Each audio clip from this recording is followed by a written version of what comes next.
बंदी छोड़ सतगुरु रामपाल जी महाराज जी की जय हो। परमात्मा की सभी प्यारी आत्माओं को पवन दास का सत्साई। पुण्यात्माओं, आज परमेश्वर सतगुरु रामपाल जी महाराज जी ने अपने दास को निमित्त बनाकर जो वीडियो बनवाया है वो भगत समाज के लिए बहुत ही विशेष वीडियो है।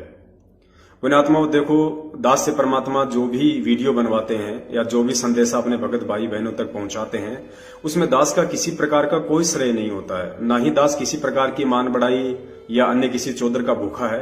दास तो परमात्मा का दास है, उसका गुलाम है।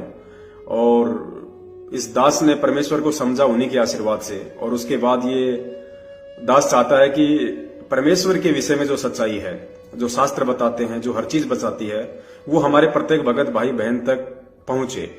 क्योंकि पुण्यात्माओं, क्या होता है कि सतगुरु स्वयं अपने बारे में खुल के वो बातें नहीं बता पाता है जो बातें उन्हें बतानी चाहिए, जो बातें वे बताना चाहते हैं। लेकिन पुण्यात्माओं, हम सब जीव कैटेगरी में हैं। अगर परमेश्वर हमारी जो मेमोरी है, हमारी जो सोचने समझने की क्षमता है, अगर उससे ऊपर बढ़कर कोई बात बताएंगे तो हमारा मन उसको स्वीकार नहीं करेगा। तो परमेश्वर फिर निमित्त बनाते हैं अपनी आत्माओं को। जैसे 650 साल पहले कबीर साहिब जी आए और 650 साल के बाद आज पुनः वो परमेश्वर सतगुरु रामपाल जी महाराज जी के रूप में आए और अपने आप को परमात्मा सिद्ध करवाया। तो पुण्यात्माओं, इसी प्रकार सतगुरु रामपाल जी महाराज जी कौन हैं, ये वो अपने दासों से ही सिद्ध करवाएंगे, अपने दासों से ही प्रमाणित करवाएंगे। तो दास का सारे भगत समाज से करबद्ध सप्रेम विनय है, निवेदन है, आग्रह है दास का कि बहुत ही ध्यान से आप जी ये वीडियो देखिए। प्रत्येक पॉइंट को आप जी गहनता से देखें, फिर उसके ऊपर विचार चिंतन मंथन करें। और बहुत ही ज्यादा हमें दृढ़ता मिलेगी इस वीडियो को देखने के बाद में। देखो पुण्यात्माओं, परमेश्वर कहते हैं कि जब तक हमें जरना नहीं होगा, भक्ति मार्ग पे एक तो गुरुजी ने निश्चय बताया, एक विश्वास बताया, फिर बताया जरना, कि जब तक हमें इस भक्ति मार्ग पे जरना ही नहीं होगा। जरना मतलब अपने सतगुरु के ऊपर पूर्णतः विश्वास कि वास्तव में यही साक्षात कबीर है, यही परमेश्वर है, केवल भिन्न रूप में यहाँ पे आया हुआ है। तो पुण्यात्माओं, तब तक हमारी उस सतगुरु के प्रति दृढ़ जो आस्था होती है वो नहीं बन पाएगी, चाहे हम कितनी भी बात करें। तो हृदय से हमें अपने सतगुरुदेव जी को पूर्ण परमेश्वर के रूप में देखना है, क्योंकि वो होते ही पूर्ण परमेश्वर हैं। तो अब दास ज्यादा बात नहीं करेगा, आप जी इस वीडियो को देखिए, उसके बाद परमेश्वर दया करें, सभी भाई बहनों तक ये संदेश पहुंचाने की कृपा करें। सत साहिब जय हो। बंदी छोड़ की, बंदी छोड़ सतगुरु रामपाल जी महाराज जी की जय हो। सत साहिब बोलो सतगुरुदेव की जय हो। बंदी छोड़ सतगुरु रामपाल जी महाराज जी की जय हो। परमेश्वर की सभी प्यारी आत्माओं को पवन दास का सत साहिब। पुण्यात्माओं, भक्ति मार्ग पर भक्ति का दूसरा नाम विश्वास है। और यह विश्वास किसी और पर नहीं बल्कि उस परम सत्ता पर करना होता है जिसे सतगुरु कहा जाता है। कबीर साहिब जी भी हमें बार बार समझाते हैं कि कहें कबीर सुनो भाई साधो, मैं तो हूँ विश्वास में। उन्होंने कभी भी ये नहीं कहा कि कहे कबीर सुनो भाई साधो, मैं तो हूँ शतनाम और सारनाम में। क्योंकि ये सतनाम और सारनाम भी उसी समय अपना काम करना शुरू करते हैं जब हमें ये अटल विश्वास हो जाता है कि जिस सतगुरु ने मुझे यह अनमोल मंत्र दिया है वह मात्र एक गुरु या मेरी तरह हाड़ मांस युक्त शरीर वाला कोई व्यक्ति नहीं, बल्कि स्वयं कबीर परमात्मा है, जो देश काल और परिस्थितिवश भिन्न भिन्न रूप धारण करके काल लोक में प्रकट होते रहते हैं। और जो व्यक्ति यथार्थ 13वें कबीर पंथ में सतगुरु रामपाल जी महाराज जी का शिष्य होकर भी यदि अभी तक अपने सतगुरु को कबीर साहिब जी का अवतार या उनका भेजा हुआ कोई संत या प्रतिनिधि ही समझता है, तो उस भगत का सबसे बड़ा दुर्भाग्य होगा जो पारस के नजदीक आकर भी अपने आप को उसके साथ स्पर्श ना करके लोहे का लोहा ही रहा।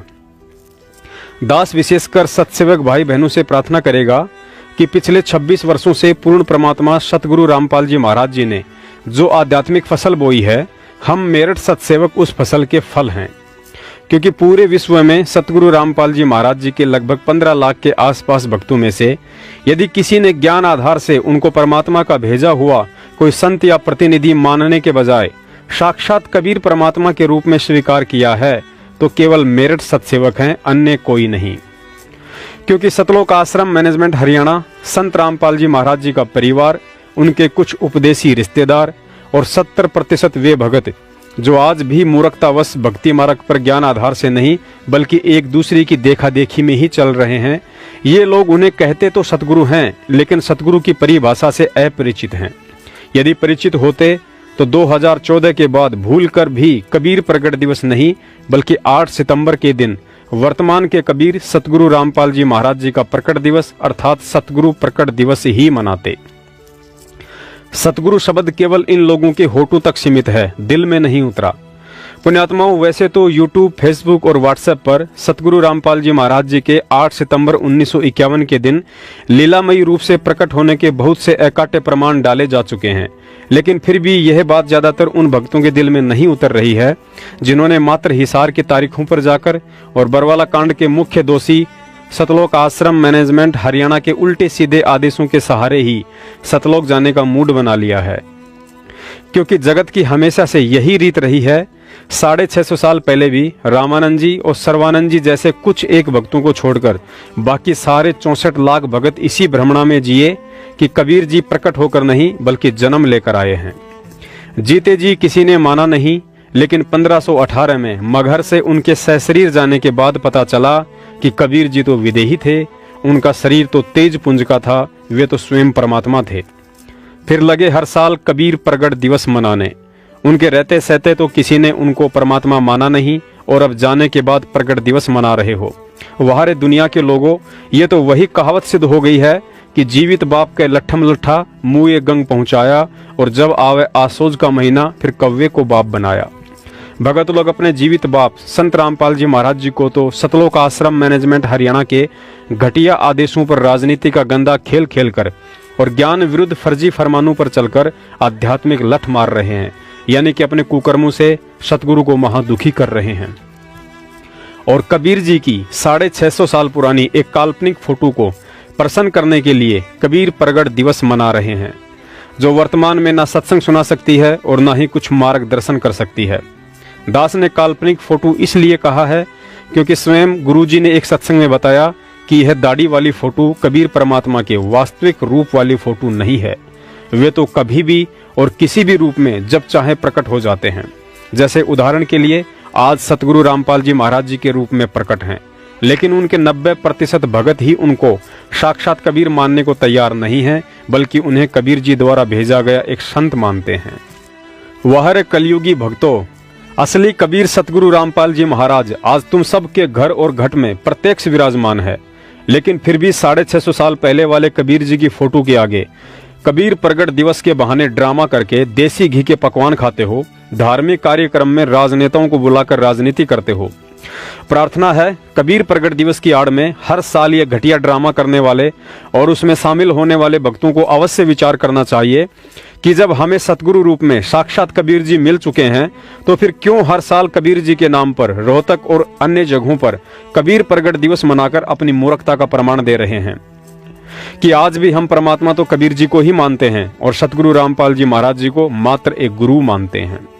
पुण्यात्माओं, गुरु जी कहते हैं छोड़ देने पछलियों की रीत सतगुरु तारेंगे, अर्थात हमें वे गलतियां नहीं करनी हैं जो गलतियां हमसे पहले वाले संत भगत कर चुके हैं।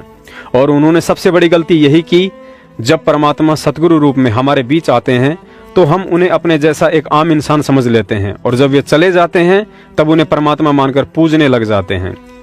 असल में भगत तो वो है जो उन्हें उनके शरीर में रहते सहते ही परमेश्वर मान ले, जैसे भूमड़ भगत जी, रामराय जी, शीतलदास जी आदि ने अपने सतगुरु गरीबदास जी महाराज जी को परमात्मा माना। धर्मदास जी और नानक जी जैसी आत्माओं ने कबीर साहिब जी को परमात्मा माना।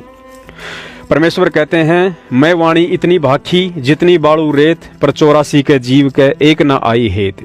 कबीर साहिब जी कहते हैं कि चारों युगों में चक्कर लगा लगा कर मैंने मानव शरीरधारी प्राणियों को जगाने के लिए 33 अरब ज्ञान बोला है, लेकिन इन 84 के जीव अर्थात मानव को एक भी समझ में नहीं आई। वर्तमान में सतगुरु रामपाल जी महाराज जी के साथ भी वही हो रहा है जो 250 साल पहले आदरणीय गरीबदास जी महाराज जी के साथ हुआ था। गरीबदास जी महाराज जी ने प्रत्यक्ष चमत्कार किए, असंख्य लोगों को शारीरिक और आर्थिक लाभ दिए, लेकिन कोई भी उन्हें परमात्मा मानने को तैयार नहीं था। गांव वाले तो उन्हें संत भी मानने को तैयार नहीं थे, बल्कि उल्टा उन्हें बावलिया कहा करते थे। गुरुजी ने बताया कि गरीबदास जी महाराज जी का एक बड़ा भाई और था जो जन्म से ही पागल था। और दूसरी तरफ गरीबदास जी महाराज जी को भी लोग बावलिया अर्थात पागल इसलिए कहा करते थे क्योंकि उनके द्वारा बोली जाने वाली अमृतवाणियां गांव वालों के समझ में नहीं आती थी। लेकिन उनके शरीर त्यागने के बाद जब गांव वाले उनकी अस्थियां गंगा जी में प्रवाह करने के लिए शमशान घाट गए तो उस राख में उनकी अस्थियां नहीं मिली। तब गांव वालों को यकीन हुआ कि गरीबदास जी महाराज जी तो परमात्मा थे। उनका शरीर हमारी तरह हाड़ मांस का ना होकर तेज पुंज का था, वे तो विदेही थे। लेकिन फिर क्या फायदा होना था? फायदा तो तब था जब गरीबदास जी महाराज जी शरीर में थे, ज्ञान सुनाया करते थे, मंत्र दीक्षा दिया करते थे। अब जाने के बाद उनका छुड़ाने में मंदिर या मठ बनाकर उनकी महिमा का गुणगान करने से कोई फायदा नहीं होने वाला है। अब तो तभी फायदा है जब गरीबदास जी महाराज जी जैसा कोई पूर्ण तत्वदर्शी सतगुरु मिले जो मोक्ष मंत्र देने का अधिकारी हो। और आज वर्तमान में वह एकमात्र अधिकारी सतगुरु रामपाल जी महाराज जी हैं। लेकिन दुर्भाग्य से दुनिया की तो छोड़िए, अभी तक 90% भक्तों की और स्वयं सतगुरु रामपाल जी महाराज जी के परिवार वाले और रिश्तेदारों की भी वही सोच और हालत है जो 250 साल पहले आदरणीय गरीबदास जी महाराज जी को लेकर उनके परिवार, रिश्तेदार और गांव वालों की थी। अर्थात ये लोग संत रामपाल जी महाराज जी को जुबान से कहते तो सतगुरु हैं, लेकिन दिल से उन्हें सतगुरु मानने को तैयार नहीं हैं, क्योंकि आज भी ये सभी लोग उन्हें जन्म लिया हुआ ही मानते हैं। पुण्यात्माओं, हमारी बुद्धि पर पत्थर पड़े हैं। समर्थ सतगुरु रामपाल जी महाराज वर्तमान कलयुग की देश काल और परिस्थिति के मद्देनजर तथा काल को धोखे में रखने के लिए अपने आप को एक सामान्य जीव की तरह माता के गर्भ से जन्म लेकर आया हुआ दिखा दिया, तो हम मूर्खों ने उन्हें जन्म लिया हुआ ही मान लिया। परमात्मा ने हमें ये तत्व ज्ञान वाले सत्संग इसीलिए तो समझाए थे ताकि समय आने पर हम अपने पिता की गूढ़ बातों को इशारों में ही समझ लें।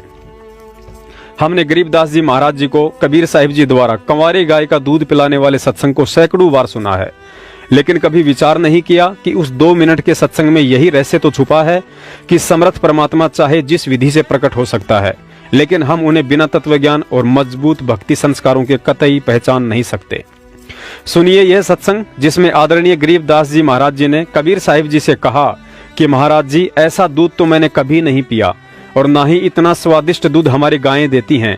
तो परमात्मा ने कहा कि बेटा, ये अमृत दूध यहाँ का नहीं, हमारे सतलोक से आया है। तब गरीबदास जी ने फिर कहा कि महाराज जी, वहां इतनी दूर से इस कुंवारी गाय में कैसे आया? तो परमात्मा ने कहा कि बेटा, ये मेरी समर्थता से आया है। तो इस प्रकार गरीबदास साहिब जी को परम पूज्य परमेश्वर कबीर जी ने सर्व ब्रह्मांडों की रचना का ज्ञान कराया। बच्चा बड़ा ध्यान से सुन रहा है और फिर प्रेरणा हुई कि हे परमात्मा, आप तो समर्थ हैं। जब आप एक कंवारी गाय का दूध निकाल सकते हो मालिक, आप सब कुछ कर सकते हो। छोटे से बालक का हुआ, बहुत बड़ी बात खटक गई उसका, और कहा परमात्मा, मुझे अपना गांव दिखा दो। आप कहां से आए हो, मुझे भी ले चलो एक बार आपके गांव में। और गरीबदास साहिब जी ने पूछा कि हे प्रभु, ये इतना स्वादिष्ट दूध मैंने कभी नहीं पिया। दूध डेली पीता हूं मैं, लेकिन जो दूध आज इस कंवारी गाय से मुझे प्राप्त हुआ आपकी कृपा से, ऐसा स्वादिष्ट दूध मुझे कहीं नहीं मिला। तब परमात्मा ने कहा, बेटा, ये यहाँ के लोगों का दूध नहीं, ये मेरे गांव से दूध आया था, सतलोक से। हे परमात्मा, जब वहां का यहाँ कैसे पहुंचा? ये मेरी शक्ति का काम है। पुण्यात्माओं, जब तक हमें इतना भी विश्वास नहीं होगा कि सतगुरु रामपाल जी महाराज जी का शरीर हमारी तरह हाड़ मांस का नहीं बल्कि तेज पुंज का है, और जब तक हम कबीर साहिब जी की काल्पनिक फोटो का प्रकट दिवस मनाना छोड़कर वर्तमान के कबीर सतगुरु रामपाल जी महाराज जी का प्रकट दिवस नहीं मनाएंगे, तब तक तो हम एक भगत की श्रेणी में भी नहीं हैं। परमेश्वर गरीबदास जी महाराज जी भी आदरणीय बलराम जी के घर रानी माता के गर्भ वाली लीला से ही प्रकट हुए थे, लेकिन दुनिया को उनके जाने के बाद पता चला कि वे हम जीवों की तरह गर्भ से जन्म लेकर नहीं आए थे। आज भी स्थिति यही है, क्योंकि ठीक उसी तरह सतगुरु रामपाल जी महाराज जी भी आदरणीय भगत नंदराम जी की धर्मपत्नी इंद्रोमाई के गर्भ वाली लीला से ही प्रकट हुए हैं। जिस प्रकार अपनी समर्थता से परमात्मा ने सतलोक का अमृत दूध बिना बैल के संपर्क में आए एक कंवारी गाय के अंदर प्रकट करके उसके थनों के माध्यम से बाहर निकालकर स्वयं भी पिया और गरीबदास जी महाराज जी को भी पिलाया। जबकि हम सब जानते हैं कि यहाँ के विधान अनुसार चाहे जानवर हो या इंसान, मादा के गर्भ धारण किए बिना उसके स्तनों में दूध नहीं बन सकता है। लेकिन फिर भी समर्थ परमात्मा ने बिना गर्भ के उस बछिया के स्तनों में सतलोक का दूध प्रकट कर दिया। तो पुण्यात्माओं, क्या वह परमात्मा बिना किसी माँ और गर्भ के उस दूध की तरह स्वयं प्रकट नहीं हो सकता है? 1000 बार हो सकता है, लेकिन मूर्खों को तो संत रामपाल जी महाराज इंद्रो माई के गर्भ से जन्म लेकर ही आया हुआ दिखाई देगा, क्योंकि अभी तक उन लोगों ने काल एजेंट सतलोक आश्रम मैनेजमेंट का पल्लू छोड़कर सतगुरुदेव जी के तत्व ज्ञान का पल्लू नहीं पकड़ा है। पुण्यात्माओं, सतगुरुदेव जी ने एक सत्संग में बताया कि जब 650 साल पहले अर्जुन सर्जुन को पता चला कि लोगों के बहकावे में आकर गुरु को शिक्षा देने के कारण हम परीक्षा में फेल हो चुके हैं, तो दोनों ने उसी समय कहा कि परमात्मा इतना बता दो कि अब हमारा मोक्ष कब होगा। तो कबीर साहिब जी बोले, बेटा तुम्हारे इसी शरीर में मोक्ष कर दूंगा, और कहा आज से 250 साल बाद मैं दिल्ली के पास छुड़ाने गांव में जन्म लूंगा, और तुरंत बार कह दिया कि प्रकट होऊंगा। और ऊपर आप जी वीडियो में देख ही चुके हैं कि गरीबदास जी महाराज स्वयं कबीर परमात्मा थे तथा उनका तेजपुंज का शरीर था, लेकिन फिर भी उन्होंने काल को धोखा देने के लिए दुनिया के सामने एक शिशु रूप में गर्भ से प्रकट होने की लीला की। लेकिन वास्तव में वे रानी माता के गर्भ से बाहर नहीं आए, बल्कि वह क्रिया तो हम तुच्छ जीवों को दिखाई दे रही थी। यह लीला भी परमात्मा ने ठीक उसी तरह की जैसे काशी के भंडारे में सभी 9 लाख बैल और हजारों की संख्या में सेवादार जो कि सतलोक से आए थे, सब के सब जमीन से लगभग 1 फुट ऊपर चल रहे थे, लेकिन वहां भंडारा कर रहे 18 लाख लोगों में से किसी एक व्यक्ति का ध्यान भी परमात्मा ने उनके पैरों की तरफ नहीं जाने दिया। अतः ठीक इसी तरह आदरणीय गरीबदास जी महाराज रानी माता के गर्भ से और परम पूज्य सतगुरु रामपाल जी महाराज इंद्रो माता के गर्भ से हम जीवों को हमारी चरम दृष्टि से एक शिशु की भांति बाहर आते दिखाई पड़ते हैं, लेकिन वास्तव में वह परमात्मा उस शिशु वाले शरीर से पहले ही सूक्ष्म रूप में वहां प्रकट हो जाते हैं, और फिर काल को धोखे में रखकर उस शिशु वाले शरीर को आधार बनाकर एक लीलामयी जीवन जीते हैं, जिस उद्देश्य के लिए वे यहाँ आते हैं और उसे पूरा करते हैं। सुनिए ये छोटा सा सत्संग जिसमें अर्जुन सर्जुन को जब सौंपन आया तो उन्होंने भी यही कहा कि भाई बंदी छोड़ कबीर साहब छुड़ानी गांव में बलराम के घर पैदा हो चुके हैं, और दुनिया को जन्म लेकर आया हुआ दिखाई देने वाले उस कबीर परमात्मा ने गरीबदास जी महाराज के रूप में मात्र 3 दिन की आयु में ही अर्जुन सर्जुन को सारनाम देकर सतलोक भेज दिया था। अब 2 किताबार जा रहे थे, अर्जुन सर्जुन नाम के 2 शिष्य थे। वो बहुत विश्वास किया करते।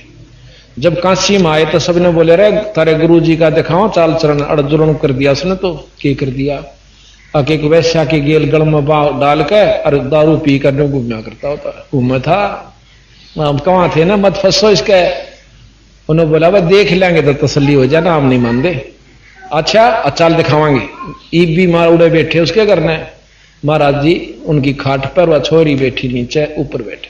अब जी अर्जुन सर्जुन नो प्लातून की तरिया ने बोला गुरु जी कहां भाई, अकाड़ा नहीं बैठना चाहिए था आपने, खत्म उनका।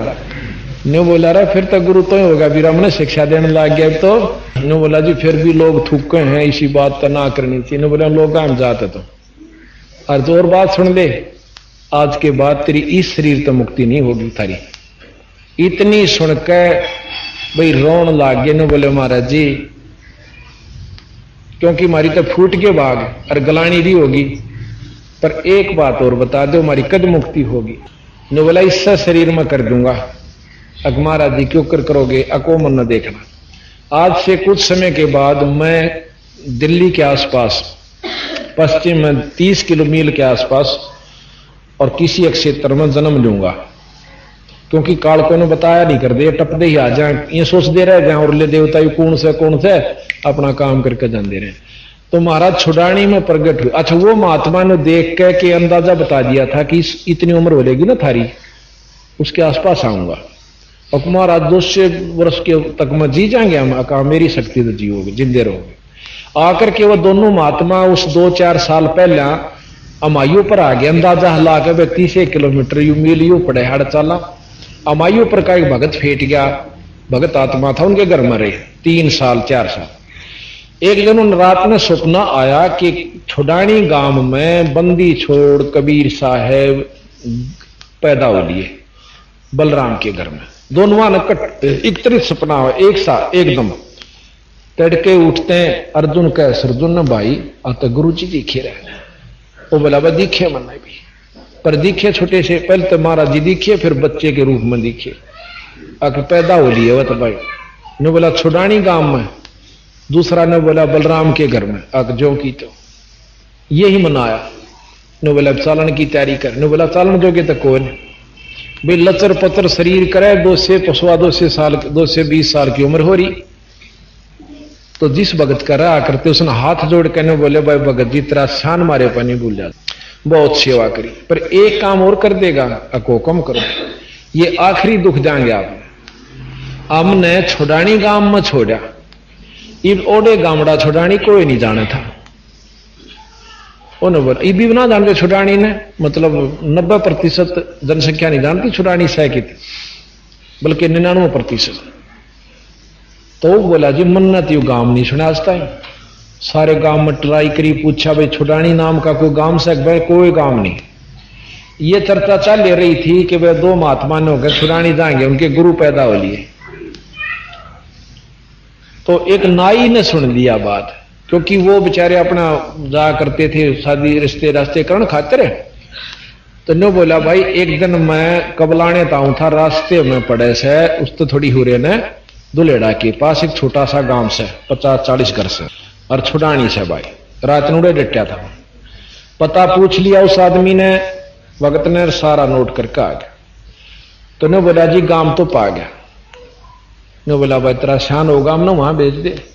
रेड़ू में बिठाए, नीचे गदले खरड़ बिछा के रात ने चाल बकते सांझे चाल पड़े, तैड़ के जा पहुंच गए। तो वहां जाकर के देखा, यानी 10 बजे ही पहुंचे। तो वहां पर पूछा भाई बलराम का घर की इच्छा है? अगजी वो महल से, बहुत बड़ा महल है, तो खंड रोया पड़ा महाराज का, बहुत बड़ा महल पुरानी ईंटों का, इतना सुंदर था उस समय। तो उसमें को 10 घर बन रहे हैं फोड़ फाड़ के, उनसे जो उन्होंने क्या बना रखे। नो बोला जी वो महल से सामने, वहां गए तो बाहर पौड़ी में महल से थोड़ा दूरी पे बलराम बैठे थे, उनके पिताजी। और रेड वाला ने बोला भाई आपके घर में चौधरी साहब ये 2 महाराज मिलना चाहो से। वो आ गया बाहर, आखा महाराज हुक्म करो।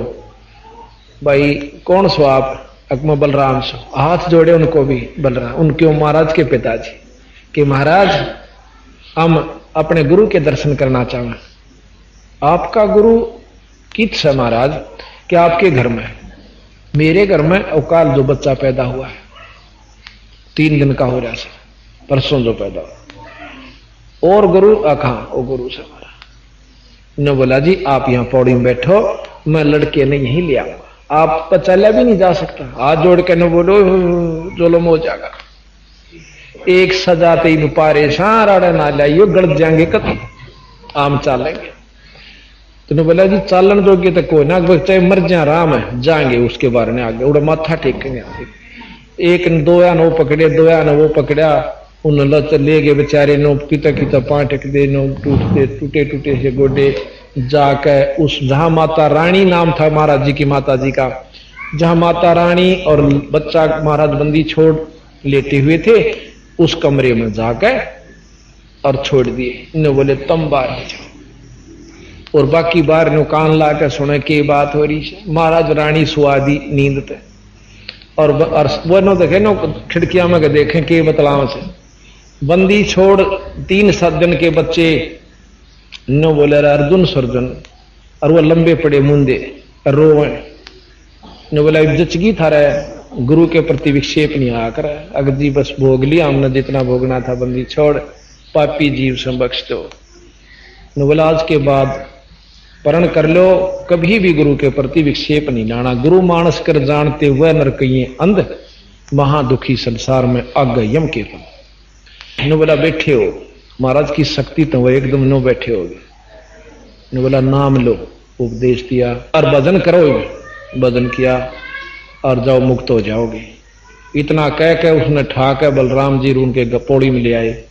2-3 दिन वहां डटे, उसी समय शरीर त्याग कर सतलोक चले गए।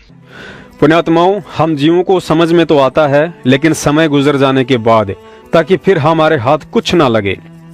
पुण्यात्माओं, विचार करो, हमारे दादा गुरुजी स्वामी रामदेवानंद जी महाराज सांसारिक दृष्टि से अनपढ़ थे, अर्थात उन्होंने कभी भी गीता, वेद, कुरान, पुराण, कबीर सागर और ग्रंथ साहिब को नहीं पढ़ा था। तो जाहिर सी बात है उन्होंने अपने शिष्यों को भी ये ग्रंथ नहीं पढ़ाए होंगे। तो विचार करो, जब उन्होंने अपने किसी भी शिष्य को ग्रंथों का ज्ञान नहीं दिया तो फिर उनके शिष्य संत रामपाल जी महाराज जी इतने कम समय में दुनिया के सारे धर्म ग्रंथों को आखिर कैसे भगत समाज के सामने ताश के पत्तों की तरह खोल के रख सकते हैं, और उन सभी त्रुटियों को भी उजागर कर दिया जो त्रुटियां अपने आप को संस्कृत के प्रकांड ज्ञाता समझे जाने वाले इन ग्रंथों के अनुवादकों ने कर डाली थी। क्या यह अविश्वसनीय काम स्वयं कबीर परमेश्वर के अलावा कोई जीव करने में समर्थ है? यदि नहीं है तो फिर इस बात पर गहनता से विचार करना कि सतगुरु रामपाल जी महाराज जी कौन हैं। यहाँ एक और गहन विचारणीय बात है। गरीबदास जी महाराज जी ने दादू पंथी गोपाल दास जी से ग्रंथ साहिब को लिपिबद्ध करवाकर ही छोड़ दिया था, अर्थात उसका अनुवाद नहीं किया था। और हम सब जानते हैं कि गरीबदास जी महाराज जी के ग्रंथ साहिब में हिंदी, उर्दू, फारसी, पंजाबी, हरियाणवी, बिहारी सहित विश्व की अनेक भाषाओं का समावेश है। और गरीबदास जी महाराज जी के सतलोक जाने के 250 वर्ष बाद पहली बार ग्रंथ साहिब का अनुवाद और भगत समाज को इस पवित्र ग्रंथ के गूढ़ ज्ञान से उस महापुरुष सतगुरु रामपाल जी महाराज जी ने परिचित करवाया है, जिनके गुरु स्वामी रामदेवानंद जी अनपढ़ थे। तो पुण्यात्माओं, अब वह सतगुरु हमें और कैसे विश्वास दिलाए कि मैं ही सर्वज्ञ कबीर हूं। अथ तमाखू की बैंत, ये सुनन की बात है। तमाखू कसीद तमा मस्त है, लुजित न सीरी कुवैती ने कैफ। ये भाषा जो से मिली जुली है, फारसी, उर्दू। अब आगे इसका वर्णन होगा। मरहोद मकरूद पीवें शराब, होगा सरे बीच खाना खराब। सरा कहें स्वर्ग को, भगवान के दरबार में। कुटन कलाहीन जुग जुग कलेश, भाई सुखन मान मेरा मैं कहता हमेश। पुण्यात्माओं, अब आपको कॉल एजेंट सतलोक आश्रम मैनेजमेंट हरियाणा की बुद्धिहीनता का एक छोटा सा प्रमाण देते हैं कि विश्व की सभी भाषाओं के नहीं बल्कि पशु पक्षियों और मन की सोच के एकमात्र सर्वज्ञ सतगुरु रामपाल जी महाराज जी को कैसे इन लोगों ने दुनिया के सामने एक सामान्य संत की श्रेणी में लाकर खड़ा कर रखा है। सतलोक आश्रम मैनेजमेंट हरियाणा ने सतगुरु रामपाल जी महाराज जी के बहुत से वीडियो सत्संगों पर कंप्यूटर से उनकी असली आवाज को हटाकर उनकी जगह अंग्रेजी भाषा में किसी अन्य व्यक्ति की आवाज लगाकर यह साबित कर दिया है कि ना ही तो संत रामपाल जी महाराज जी को अंग्रेजी आती है और ना ही वे अन्य देशों के लोगों को अपना ज्ञान समझाने में सक्षम हैं। देखिए इन कॉल एजेंटों की मनवस हरकत का एक छोटा सा नमूना। हम सुल्तानी नानक तारे दादू को उपदेश दिया, जाट जुलाहा भेद न पाया वो काशी माह कबीर हुआ। अनंत कोटि ब्रह्मांड का एक रति नहीं भार, सतगुरु पुरुष कबीर हैं कुल के सिरजनहार। Respected Nanak Ji had said, the speech that is written on page number 24 of Sri Guru Granth Sahib, एक श्वां दुई श्वानी नाल भलके बुकाई सदा ब्यार, कूड़ छूरा झूठा मरदार, धानक रूप रहा करतार। तेरा एक नाम तारे संसार, मैं एहो आस एहे आधार, धानक रूप रहा करतार। फाई सूरत मलूकी वेश, ए ठगवाड़ा ठगी देश, खरा से आना बहुता भारी, धानक रूप रहा Kartar. God Kabir had taken Nanak Ji to the true lok, after which the Almighty had left him near the banks of Bain river. After that, he had said that I am residing in Kashi and I am working as a weaver. Come there and I will give you Satnam. You will attain salvation by chanting Satnam only. Son, there is no other way to do so. So Nanak Ji, who used to work for a viceroy in Sultanpur, had quit his job and said, I'll work for the true Lord, after which he reached Banaras when he saw the Almighty working as a weaver just as he saw in the true lok. Then said, Fai Surat Maluki Vesh, ए ठगवाड़ा ठगी देश, खरा से आना बहुता भार, ये धानक रूप रहा Kartar. He said, it while crying, "In love, O innocent souls, look here. He is hiding himself. He is a fraud." धानक रूप रहा करतार। पुण्यात्माओं, अब तो आपको पक्का यकीन हो गया होगा कि सतगुरु शब्द केवल इन लोगों की जुबान तक ही सीमित है, हृदय में नहीं उतरा है। जबकि यथार्थ भक्ति बोध पुस्तक के अनुवाद में स्वयं सतगुरु रामपाल जी महाराज जी ने लिखा है कि अनुवादकर्ता इन दोनों भाषाओं का ज्ञाता है। पुण्यात्माओं, जब अनुवादकर्ता संत रामपाल जी महाराज दोनों भाषाओं अर्थात हिंदी और अंग्रेजी के ज्ञाता हैं, तो क्या समय आने पर जब जरूरत पड़ती तो क्या वे स्वयं अंग्रेजी भाषा में सत्संग नहीं कर सकते थे? अवश्य कर सकते हैं, लेकिन उस समय तक इन कॉल एजेंटों को इंतजार कहाँ। इन्होंने तो इन पुस्तकों के माध्यम से धर्म को धंधा जो बनाना था। पुण्यात्माओं, जब हम सतसेवक सतगुरु रामपाल जी महाराज जी के स्वयं कबीर साहिब होने के विषय में चर्चा करते हैं तो कुछ भगत भाई बहन अज्ञानतावश कह देते हैं कि संत रामपाल जी महाराज को आध्यात्मिक ज्ञान तो 1988 में स्वामी रामदेवानंद जी महाराज से नाम उपदेश लेने के बाद हुआ था। उससे पहले तो वे एक सामान्य व्यक्ति की तरह थे। पुण्यात्माओं, विचार करो, यही सोच आज भी आदरणीय गरीबदास जी महाराज जी के विषय में भगत समाज की है। वे कहते हैं कि गरीबदास जी महाराज जी को परमात्मा का ज्ञान उस समय हुआ था जब कबीर परमात्मा उन्हें 10 साल की उम्र में छुड़ाने के खेतों से सतलोक लेकर गए थे। उससे पहले वे एक सामान्य बच्चे की तरह थे। पुण्यात्माओं, यही तो ज्ञान का टोटा है। यदि गरीबदास जी महाराज 10 साल के बाद ही ज्ञानी बने थे तो फिर 3 दिन की आयु में अर्जुन सर्जुन को सारनाम देकर सतलोक किसने भेजा था? पुण्यात्माओं, अगर अभी भी समझ में नहीं आया कि सतगुरु रामपाल जी महाराज जी कौन हैं, तो फिर यह भी पक्का समझ लेना कि वह आत्मा असंख्य जन्म सतलोक के दर्शन नहीं कर सकती है। पुण्यात्माओं, यदि भक्ति पर सतगुरु देव जी के हिसार जेल से आने तक जीवित रहना है तो इस बात को अपने दिलो दिमाग से निकाल देना कि आप कॉल एजेंट सतलोक आश्रम मैनेजमेंट हरियाणा की मनवश ज्ञान विरुद्ध हरकतों के साथ रह सकते हैं। मैनेजमेंट आपको एक न एक दिन ऐसे मोड़ पर ला छोड़ेगा जहां आपकी हालत धोबी के कुत्ते से भी बुरी हो सकती है। जैसे कि हाल ही इसार तारीख पर जा रहे महाराष्ट्र के 13 भक्तों की भयंकर एक्सीडेंट में दर्दनाक अकाल मृत्यु हुई है। घर वालों के उनकी लाश भी समझ में नहीं आई, कईयों का तो सिर भी धड़ से अलग हो गया था। सतगुरुदेव जी का यह संदेश आप सभी तक पहुंचाना था, सो पहुंचा दिया है। आगे आपकी मर्जी, आपने विदुर की राह पर चलना है या भीष्म, कर्ण और द्रोणाचार्य की राह पर चलना है, और महाभारत के परिणाम को ध्यान में रखते हुए फैसला आपने स्वयं ही करना है। सत साहेब।